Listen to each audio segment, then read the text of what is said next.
মুখোমুখি নির্বাচন কমিশনকে করব এবং আমরা কড়া নজর রাখছি। যদি এরকম কোনো ঘটনা আরো সামনে আসে, আমরা প্রত্যেকটা জিনিস দিয়ে নির্বাচন কমিশনকে মুখোমুখি করবো। আমরা আমাদের পরবর্তী কি পদক্ষেপ দেবো, আমরা শিক্ষার্থীরা সেটা আলোচনা করে সিদ্ধান্ত নেব। এখানে আমাদের কাছে ভিডিও পর্যন্ত আছে, মানে তাদের 100 মিটারের মধ্যে কোনো প্রার্থী প্রচারণা করতে পারবে না। কিন্তু আমরা দেখেছি, আমি নিজেও যখন লাইনে গিয়ে দাঁড়িয়েছি এই আইটি ভবনে, আমাকে হচ্ছে বিভিন্ন এই টোকেন দেওয়া হচ্ছে, কিন্তু এটা হওয়ার কথা না। এটা হচ্ছে আচরণবিধি লঙ্ঘন এবং আমাকে ছাত্র শিবিরের একটা টোকেন দেওয়া হয়েছে। এরকম ঘটনা এখানেও ঘটেছে, আমাদের কাছে ভিডিও পর্যন্ত আছে। এবং ছাত্রী সংস্থার হচ্ছে একটা ভিডিও আমাদের কাছে অলরেডি এসেছে। আমার ডাকসু একটা পেজে সেটা আপলোড হয়েছে, আমি আপনাদেরকে মানে লাইভ দেখাতে পারবো।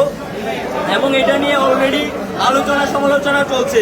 প্রশাসনকে এবং বিশ্ববিদ্যালয়ের যারা চাকসু নির্বাচন কমিশন আছে তাদেরকে স্পষ্ট করতে হবে এবং তারা কি আসলে কোনো মানে দলের পারপাস সার্ভ করার জন্য নির্বাচন কমিশনের দায়িত্ব নিয়েছে, নাকি এই 28,000 শিক্ষার্থীর চাকসু নির্বাচনকে সুষ্ঠুভাবে সম্পূর্ণ করার জন্য দায়িত্ব নিয়েছে, এইটা আমাদের কাছে স্পষ্ট করতে হবে।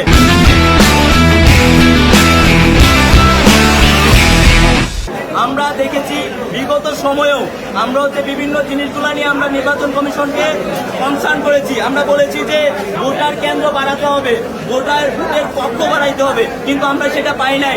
আমরা দেখেছি নির্বাচনে আমরা ভোট দিতে আসার পরে বিভিন্ন কেন্দ্রে গিয়ে আমাদেরকে ভোট দেওয়ার জন্য 1 ঘন্টা 2 ঘন্টা অপেক্ষা করতে হয়েছে।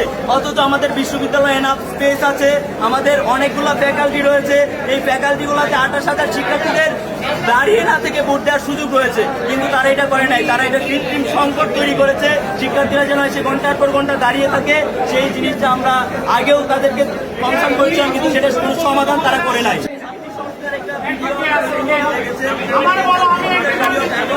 আমার ডাকসু নামের একটা পেজে